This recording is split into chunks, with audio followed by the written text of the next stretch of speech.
இயேசு கிறிஸ்துவின் நாமத்தினாலே கர்த்தாவை சொல்லும் அடியேன் கேட்கிற நிகழ்ச்சிக்கு நான் வரவேற்கிறேன். நாம் சேர்ந்து கர்த்தருடைய வார்த்தையை நாம் தியானிப்போம். யார் அந்த நீதியின் கிரீடத்தை பெறுவார்கள் என்று சொல்லி தான் நாம் பல காரியத்தை நாம் தியானித்து கொண்டு வருகிறோம்.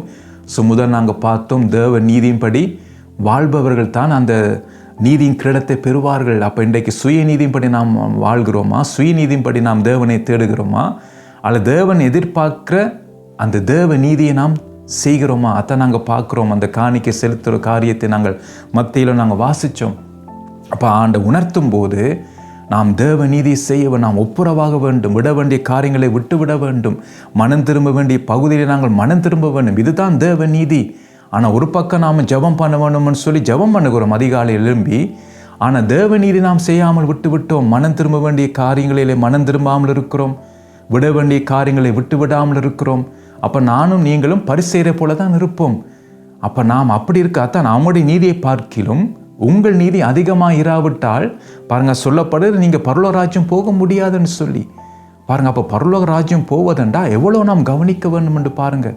ஏதோ ஞாயிற்றுக்கிழமை ஆராதனை போய் வருவதனாலே பரலோக ராஜ்யம் போக முடியாது. ஏதோ நான் ஊழியம் செய்கிறேன்னு சொல்லி நான் போக முடியாது. அப்போ பரிசேயர் வேதப்பாரெல்லாம் அப்படி தான் நினைச்சாங்க.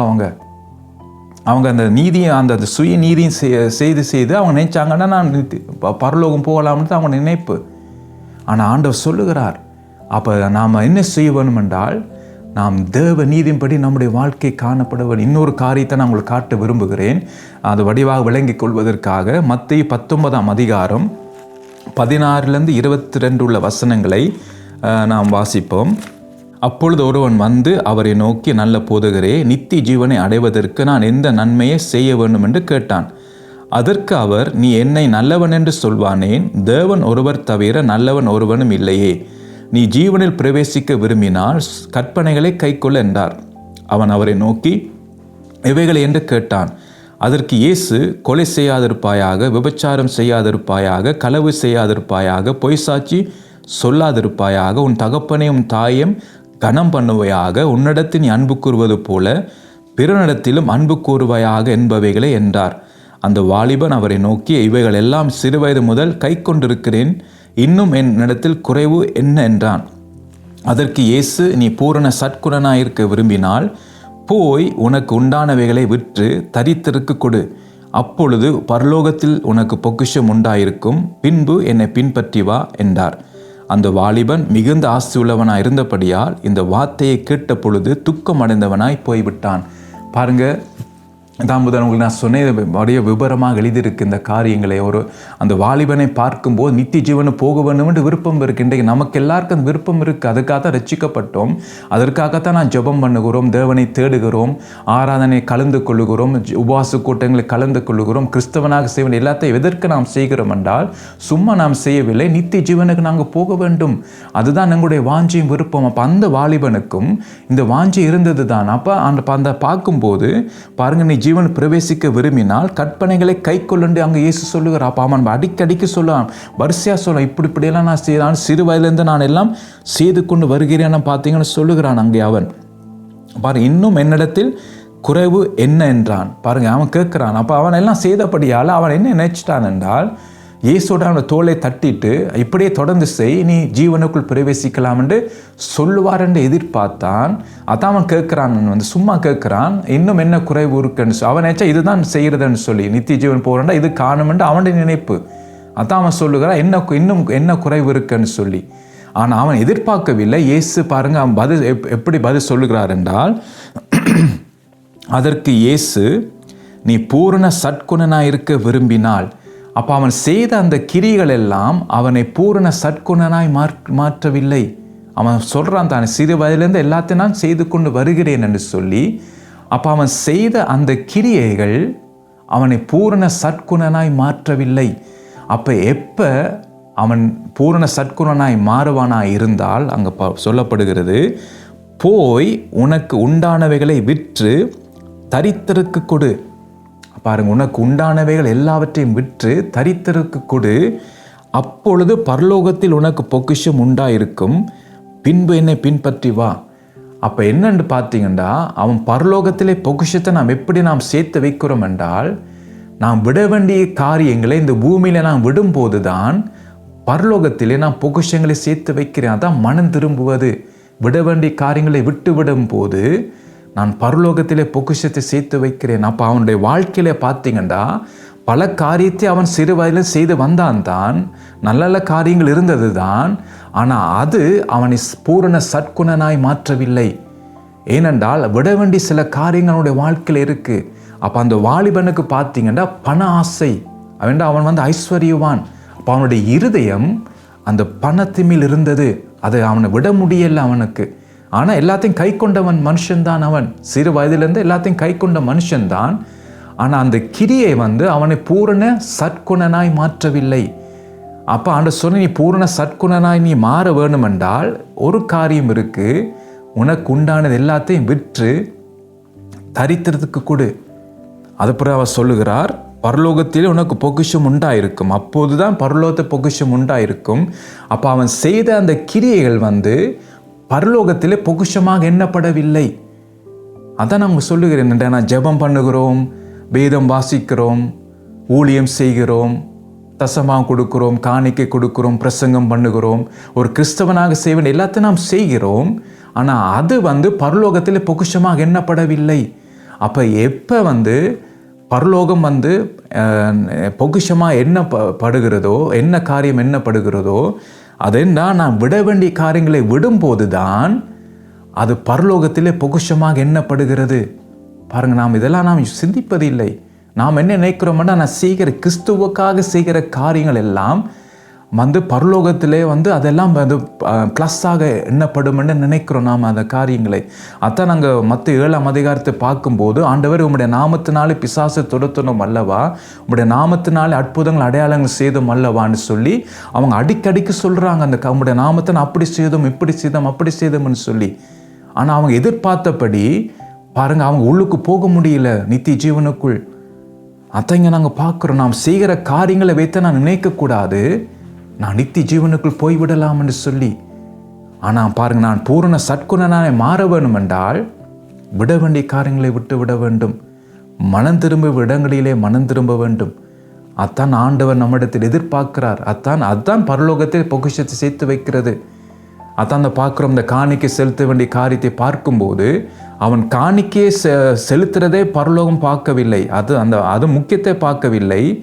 அந்த காணிக்கையை வைத்து விட்டு அந்த சௌரனோட ஒப்புரவாகி அதுக்கு பின்பு செலுத்தும் போது தான் அந்த காணிக்கை அந்த பரலோகம் அங்கீகரிக்கும். என்றால் பரலோகம் எதை பார்க்கிறேன்டா, காணிக்கை அல்ல, அவன் அந்த சௌரனோட ஒப்புரவாகிற அந்த காரியத்தை தான் பரலோகம் பார்த்து அது பொக்கிஷமாக எடுத்துக்கொள்ளுகிறது. காணிக்கை அல்ல, அவன் ஒப்புரவாகிறது தான் பரலோகத்துக்கு பொக்கிஷம். அப்போ அதுதான் நாம் சேர்க்க வேண்டும்.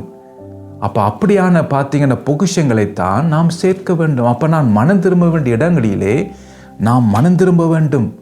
அதை இங்கே நாங்கள் பார்க்குறோம். அப்போ இந்த மனம் திரும்பதிலே தான் கர்த்தர் நம்மிடத்தை எதிர்பார்க்கிறார். நான் மனம் திரும்ப வேண்டும் என்று. ஜெபம் பண்ணுகிற நல்லது தான், ஜெபம் பண்ணுற நல்லது தான். ஆனால் நான் என்னுடைய வாழ்க்கையிலே மனம் திரும்புதல் இருக்கா? நான் பூரண சற்குணனாய் நான் மாறுகிறேனா? அதுக்கேட்ட கிரிகளை நான் செய்கிறேனா? பாருங்க, அந்த வாலிபனுக்கு ஆண்டவர் வழியை சொல்லுகிறார், நீ பூரண சற்குணா இருந்தால் இப்படி செய்யன்னு சொல்லி. ஆனால் கவலைக்குரிய விஷயம் என்றால், அந்த வாலிபன் மிகுந்த ஆஸ்தி உள்ளவனாக இருந்தபடியால், பாருங்க, மிகுந்த ஆஸ்தி. அப்போ அவனுடைய இருதயம் பார்த்தீங்கன்னா அது மேல் தான் இருந்தது. அவன் நல்ல காரியங்கள் அவனுடைய வாழ்க்கையில் இருந்தது தான். ஆனால் அந்த கிரியையினாலே அவனுடைய வாழ்க்கையில விடுதலை இல்லை. பாருங்க, அப்போ விடுதலை எப்போ வரும் என்றால், தேவ நீதிப்படியினுடைய வாழ்க்கை இருக்கும்போது, நான் மனம் திரும்பும் போது, ஆவியான் உணர்த்தும் போது, நான் அதான் கடந்து முறை நான் சொன்னேன், நான் மாம்சத்தில் இருக்கும் வரைக்கும் இந்த மாம்சம் நாம மேற்கொள்ளும். அப்போ நாம் அவைகளை என்ன செய்யணும்னா, ஆவியானுடைய அந்த உன்னத பலத்தாலே மாம்சத்தை நாம் ஒடுக்கி கீழ்ப்படுத்த வேண்டும். அதான் பவுல் சொல்லுகிறார், நாம் ஒவ்வொரு நாளும் ஒடுக்கி கீழ்ப்படுத்த வேண்டும். அப்போ அதற்கேற்ற கிரியை நாம் செய்ய வேண்டும். அதான் பரலோகம் பார்க்கிறது. அதான் ஒரு பொக்கிஷமாக அந்த பரலோகம் அதை எண்ணுகிறது.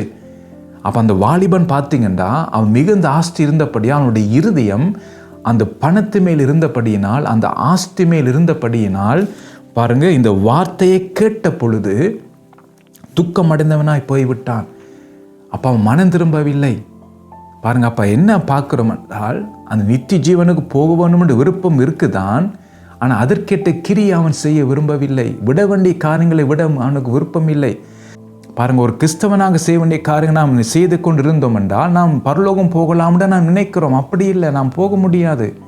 அந்த வேதத்தை நாங்கள் பார்க்குறோம். நான் பூரண சற்குணனாய் மாற வேண்டும் என்றால் நான் விட வேண்டிய காரியங்களை விட வேண்டும். நல்லது, ஜெபம் பண்ணுகிறீங்க, அதிகாலையிலுமே ஜெபிக்கிறீங்க, நல்லது. ஆனால் நீங்கள் செய்ய வேண்டிய காரியங்களை, மனம் திரும்ப வேண்டிய பகுதிகளை மனம் திரும்பிட்டு நீங்கள் அதிகாலையில் ஜெபிங்க. அப்போ அந்த ஜெபத்தில் வல்லமை இருக்கும். அப்படி இல்லாது போனால் அந்த ஜெபத்தை கர்த்தர் கேட்க மாட்டார். அந்த ஜெபத்திலே பார்த்தீங்கன்னா வல்லமை இருக்காது. அது வெறும் ஒரு ஜெபமாகத்தான் இருக்கும். உங்களுடைய மனது சந்தோஷத்துக்கு நீங்கள் ஜெபம் பண்ணி ஆமென் சொல்லிட்டு போய்விடுவீங்க. ஆனால் நீங்கள் அந்த ஜெபத்தில் எந்த நன்மையும் நீங்கள் பார்க்க முடியாது. என்றால் கர்த்தர் எதிர்பார்க்கிற அந்த தேவ நீதியின்படி நீங்கள் செய்யவில்லை. சுயநீதி தான் செய்கிறீங்க, ஜெபம் பண்ணுறீங்க. ஆனால் தேவ நீதி நீங்கள் செய்யவில்லை. என்றால் நீங்கள் ஒப்புரவாகவில்லை, மனம் திரும்பவில்லை, விட வேண்டிய காரியங்களை விடவில்லை. இன்னும் இந்த கசப்புள்ள நீங்கள் இருக்கிறீங்க. அந்த வைராக்கியம் இன்னும் உங்களுக்குள் இருக்கிறது. அந்த கோபம் உங்களை நடத்துகிறது. பாருங்கள், அந்த மேட்டிமை உங்களுக்குள் இருக்கிறது. அந்த பொறாமை உங்களுக்குள் இருக்கிறது. அப்போ அது இருக்கிறது. ஆனால் நீங்கள் ஜெபம் பண்ணுறீங்க, ஊழியம் செய்கிறீங்க, வேதத்தை வாசிக்கிறீங்க, பிரசங்கம் பண்ணுகிறீங்க. ஆனால் இதை நீங்கள் விடவில்லை. அப்போ நீங்கள் வேதத்தின்படி நீங்கள் என்ன செய்து கொண்டிருக்கிறீங்க? சுய நீதியின்படி தான் கிறிஸ்துவை தேடுகிறீர்கள். அப்போ நீங்கள் சுயநீதியை செய்கிறபடியினாலே நீங்கள் தேவ நீதியின்படி, தேவ நீதிக்கு நீங்கள் கீழ்ப்படியாதபடி இருக்கிறீங்க. அப்போ இன்றைக்கு நாம் நம்மை பரிசோதித்து பார்ப்போம், எப்படி நாம் நம்முடைய வாழ்க்கை இருக்குதுன்னு சொல்லி பாருங்க. அது மத்தேயு 18ஆம் அதிகாரம் 8ஆம் 9ஆம் வசனத்தை நான் வாசிக்கிறேன். உன் கையாவது உன் காலாவது உனக்கு இடறல் உண்டாக்கினால் அதை தரித்து எறிந்து போடு. நீ 2 கையுடையவனாய் அல்லது 2 காலுடையவனாய் நித்திய அக்கினியிலே தள்ளப்படுவதை பார்க்கிலும் சப்பானியாய் அல்லது ஊனனாய் நித்திய ஜீவனுக்குள் பிரவேசிப்பது உனக்கு நலமாயிருக்கும். உன் கண் உனக்கு இடறல் உண்டாக்கினால் அதை பிடுங்கி எறிந்து போடு. 2 கண்ணுடையவனாய் எரி நரகத்தில் தள்ளப்படுவதை பார்க்கிலும் ஒற்றை கண்ணனாய் ஜீவனுக்குள் பிரவேசிப்பது உனக்கு நலமாக இருக்கும் என்று சொல்லி இங்கே நாங்கள் பார்க்குறோம். அப்போ பாருங்கள், இந்த மன திரும்புவதற்கிரே எப்படி என்று சொன்னால் பாருங்கள், எதான் உதாரணம் சொல்லப்படுகிறது. உன் கால் உனக்கு இடரல் உண்டாக்கினால் அதை தரித்து போடு. அப்போ அந்த வாலிபனுக்கு எது இடரலாக இருந்தண்டா? பணம். அப்போ அதை நாம் தரித்து போடுவன். அந்த காரியத்தை அதான் மனம் திரும்புவது, அதை விட்டு விட வேண்டும். அந்த வாலிபனுக்கு பார்த்தீங்கன்னா நல்ல கிரியை இருந்ததான், அவனுக்கு சிறு வயதிலிருந்து செய்தவன் தான். ஆனால் தரித்து போடவில்லை, அதை விட்டு விடவில்லை அவன். அதான் ஆண்டவர் சொல்லுகிறார், இடரல் உண்டாக்கினால், அப்போ அதை எனக்கு இடரலாக இருக்கென்றால் அதை நான் என்ன செய்ய வேண்டும்? அதை நான் தரித்து போட வேண்டும். என்னுடைய ஃபோக்கஸ் எது தெரியுமா? நீ 2 கையுடையவனாய் அல்லது 2 காலுடையவனாய் நித்திய அக்கினியிலே தள்ளப்படுவதை பார்க்கிலும். பாருங்க, அப்போ நான் பணத்தை வச்சுக்கொண்டு, பாருங்க, நல்ல ஒரு படிப்பை நான் வச்சுக்கொண்டு, நல்ல ஒரு பெயர் எனக்கு இந்த பூமியிலே நான் உண்டாக்கி நான் நரகத்துக்கு போவதை விட பாருங்க, அதை நான் இழந்து நான் நித்திய ஜீவனுக்குள் போனால் எவ்வளோ நல்லது பாருங்க. நான் அப்படி சிந்திப்பதில்லை. நமக்கு மேன்மையாக இருக்கிறத நம்மால் விட முடியலை இன்றைக்கு. அதான் பவுலப்பன் சொல்லுகிறார், கிறிஸ்து இயேசுவை அறிகிற அறிவுக்காக எல்லாவற்றையும் நஷ்டமும் குப்பையுமா நான் எண்ணுகிறேன். அப்போ அந்த அறிவு நமக்கு வரவில்லை. அதான் நாம் உலக காரியத்தை நஷ்டமும் குப்பையுமாக நம்மால் எண்ண முடியலை. அதை நம்மாலே வெறுத்து தள்ள முடியலை. அதான் நான் சுத்த மன திரும்புவதற்கு அடையாளம் பாருங்க. உன் கண் உனக்கு இடரல் உண்டாக்கினால் அதை பிடுங்கி எறிந்து போடு. அதை பிடுங்கி தள்ளிவிட வேண்டும், அதை விட்டு விட வேண்டும், மனம் திரும்ப வேண்டும், அதுக்காக போராட வேண்டும். அப்போ அதை நான் தான் செய்ய வேண்டும். அப்போ ஆவியானவர் எனக்கு பலம் தருவார். அப்போ நான் செய்ய வேண்டிய காரியம் செய்யும் போது உன்னத பலத்தாலே நான் தரிப்பிக்கப்படுவேன். அப்போ எனக்கு அது இலகுவாக இருக்கும், அந்த காரியத்தை நான் தள்ளிவிட. அப்போ அந்த வாலிபன் பார்த்தீங்கன்னா அவன் அதை அந்த பணத்தை விட அவனால் முடியலை. அப்போ ஆண்டவர் வாய்ப்பு கொடுக்கிறார் அவனுக்கு மனம் திரும்புவதற்கு. ஆண்டவர் சொல்லுகிறார், இந்த காரியத்தை நீ செய்யன்னு சொல்லி, அதுபோல என்னை பின்பற்றி வாண்டு. இன்றைக்கு நாம் பின்பற்றுகிறோம் தான், ஆனால் விட வேண்டிய காரியங்களை விட்டு விடாமல் கிறிஸ்துவை பின்பற்றி கொண்டிருக்கிறோம். அதால் எந்த பிரயோசனமும் இல்லை. அப்போ நான் விட வேண்டியதை விட்டு நான் அவரை பின்பற்றினால்தான் நான் நித்திய ஜீவனுக்குள் போகலாம். இன்றைக்கு கிறிஸ்துவை பின்பற்றுகிறோம் தான், ஆனால் நான் விட வேண்டிய காரியங்களை விட்டு விடாமல் பின்பற்றி கொண்டிருக்கிறோம். அது சுய நீதினாலே நாம் கிறிஸ்துவை பின்பற்றி கொண்டிருக்கிறோம். அப்போ நம்முடைய வாழ்க்கையில மாற்றம் வராது. அந்த வாலிபன் பாருங்க துக்கமுடையவனாய் போய்விட்டான். அவனோட வாழ்க்கை பாருங்க பரிதாபம். பாருங்க, அந்த பணம் எவ்வளவு காலம் அவனுக்கு இருக்கும்? அவன் மூச்சு இருக்கும் வரைக்கும் தான் அவனுக்கு அந்த பணம் உதவி செய்யும். அவன் மரித்த பிறகு அந்த பணம் பாருங்க அவனுக்கு ஒன்றுமே செய்யாது. அது பிறகு நித்தியமா அவன் எங்க இருப்பான்? நரகத்தில் இருப்பான். ஏன்னா விட வேண்டிய காரியங்களை அந்த நேரம் விட முடியல அவனுக்கு. அப்படி பண ஆசை அவனுக்கு இருந்தது. அந்த பணம் அவனை அப்படி இழுத்து கட்டி வைத்து கொண்டிருந்தது பாருங்க. ஆனா பணம் உலகத்தில் இருக்கும் வரைக்கும் அவன் வசதியா இருந்தான் தான். ஆனா மரித்த பிறகு நித்தியமா எங்க இருக்க வேண்டும்? அதை யோசிப்பதில்லை நாம. இன்றைக்கு நாம் படிப்பை பிடித்து கொண்டிருக்கிறோம், பணத்தை பிடித்து கொண்டிருக்கிறோம், நமக்கு ஒரு பெயரை நாம் பிடித்து கொண்டிருக்கிறோம். ஆனா எவ்வளவு காலம் அதெல்லாம் நமக்கு இருக்கும்? நம்ம மூச்சு எடுக்கும் வரைக்கும் தான் அது. நம்முடைய சரீரத்திலே பாருங்கன்னா அந்த உயிர் இல்லாமல் போகும்போது இதெல்லாம் அப்படியே நாம் பார்த்தீங்கன்னா எல்லாம் அப்படியே விட்டு விடுவோம். ஆனா நித்தியமா இருக்கும். அதான் அங்கே வேதம் சொல்லுகிறது பாருங்க, உன் கண் உனக்கு இடரல் உண்டாக்கினால் அதை பிடுங்கி எரிந்து போடு. அது உனக்கு தேவையில்லை, எரிந்து போடு. பாருங்க, 2 கண்ணுடையவனாய் எரி நரகத்தில் தள்ளப்படுவதை பார்க்கிலும். அந்த எரி நரகம் சும்மா விளையாட்டு அல்ல, நித்தியமா எரிஞ்சு கொண்டே இருக்கும். அந்த எரியும் போது அந்த வேதனை இருக்கும். ஆனா அந்த சரீரம் பார்த்தீங்கன்னா அந்த ஆத்துமா அழியாது. அந்த ஆத்துமா அழியாது, ஆனா அந்த வேதனை இருக்கும். யோசிச்சு பாருங்க, கொஞ்சம் நெருப்பு கையால் பட்டாலே விரல்ல பட்டா எவ்வளவு கொதியா இருக்கும், நமக்கு தாங்க முடியாம இருக்கும். ஆனா நம்முடைய ஆத்மா முழுவதும் பாருங்க நரகத்திலே எரிந்து கொண்டே இருக்கும். 24 மணித்தியாலம் எரிஞ்சு கொண்டே இருக்கும், நித்தியமாக. இப்படி தேவையா அப்படியான ஒரு வேதனை? அப்ப அதை விட நாம் வெட்ட வேண்டியதை வெட்டி விடலாம். அதான் ஆண்டவர் சொல்லுகிறார். அப்ப அந்த கண்ணை பிடுங்கி தூக்கி எரியும் போது ஒரு வேதனை இருக்கும் தான். அந்த காரியத்தை விடும் போது நமக்கு ஒரு கஷ்டம்தான். அந்த பணத்தை விடுன்னு சொன்னா நம்ம விடுறது கஷ்டம்தான்.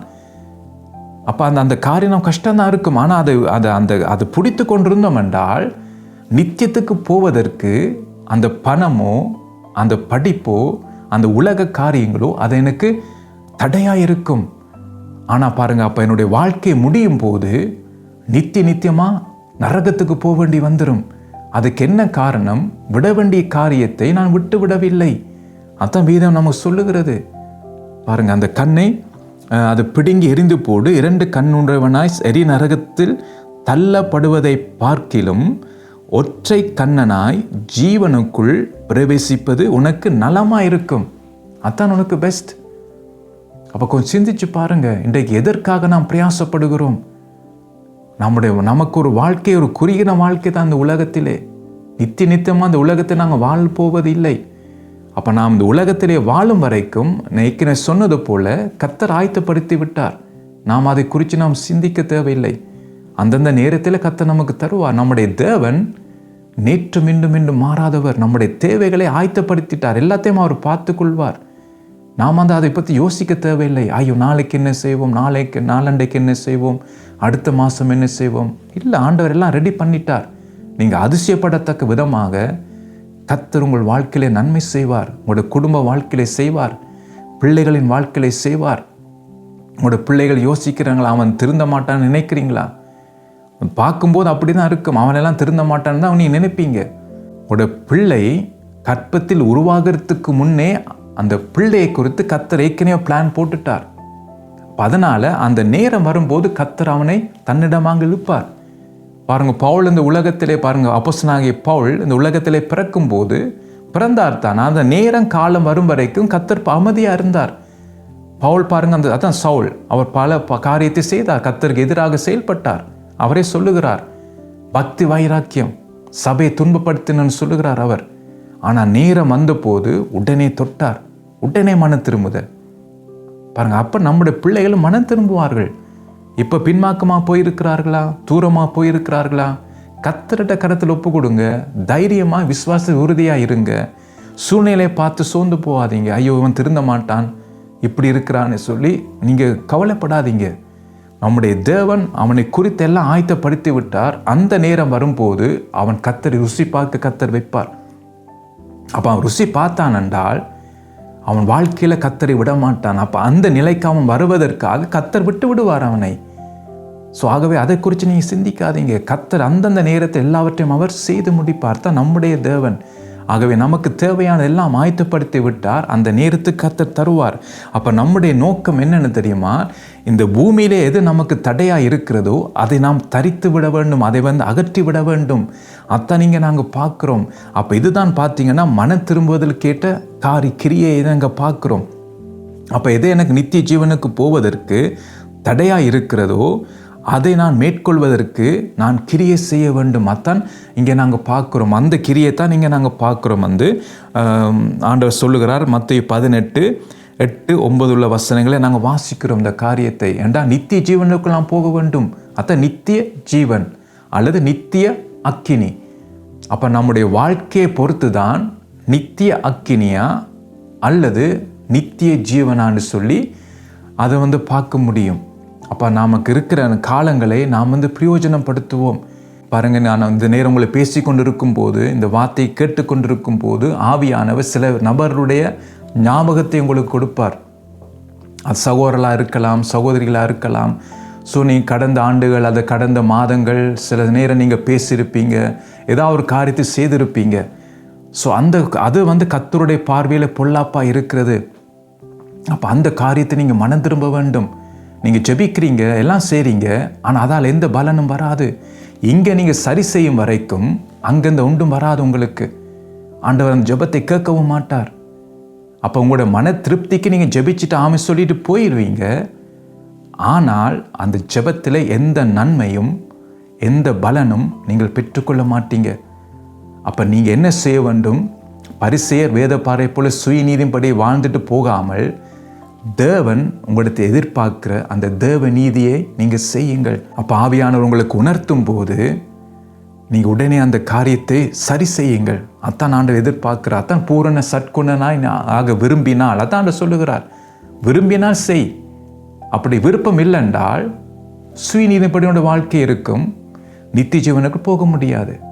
அப்போ எது உங்களுக்கு முக்கியம்? அப்போ நம்முடைய முக்கியம் என்னென்றால் தேவ நீதியின்படி வாழும் ஒரு வாழ்க்கை. அப்படி வாழ்ந்தால் தான் அந்த நீதியின் கிரீடத்தை நான் பெற முடியும். அதை இங்கே நாங்கள் பார்க்குறோம். அந்த நீதியின் கிரீடத்தை நாம் பெற்றுக்கொள்ள வேண்டும். அதை இங்கே வேதத்தில் நாங்கள் எழுதப்பட்டிருக்கிறது. அப்போ இந்த காரியத்தை நாங்கள் பார்க்குறோம். எல்லாத்தையும் நாம் விட வேண்டிய காரியத்தை விட்டு விட வேண்டும். கர்த்தர் உணர்த்துகிற காரியத்தை நாம் சரி செய்ய வேண்டும். மனம் திரும்ப வேண்டிய காரியங்களை நாம் மனம் திரும்ப வேண்டும். இன்றைக்கு சும்மா ஜெபம் பண்ணி, சும்மா ஆராதனைக்கு போய், சும்மா ஒரு சுய நீதியின்படி நம்முடைய வாழ்க்கையை வாழ்வதை விட்டுட்டு இன்றைக்கு ஒரு முடிவொன்று எடுப்போம். ஆண்டவரே, இதுவரைக்கும் என்னுடைய சுய நீதினால் தான் ஆண்டவரே, என்னுடைய சுய நீதியை நிலைநிறுத்த தான் அப்பா நான் செயல்பட்டிருக்கிறேன். ஆனால் ஆண்டவரே, தேவ நீதிக்குரிய எந்த செயலும் நான் செய்யவில்லை. அப்பா, பரிசேயர் வேதப்பார்களை விட, அவங்களுடைய நீதியை விட ஆண்டவரே என்னுடைய நீதி அதிகமாக இருக்க வேண்டும் என்று சொல்லியிருக்கிறீர். ஆகவே ஆண்டவரே, அந்த சகோதரனை மன்னிக்க, அந்த சகோதரியை மன்னிக்க ஆண்டவர் என்னால் முடியாது, என்னுடைய சொந்த பலத்தால் முடியாது. ஆனால் ஆண்டவர் அந்த உன்னத பலத்தால் என்னை நிரப்பினால் ஆண்டவரே, அந்த உன்னத பலத்தினாலே என்னால் செய்ய முடியும் ஆண்டவரே.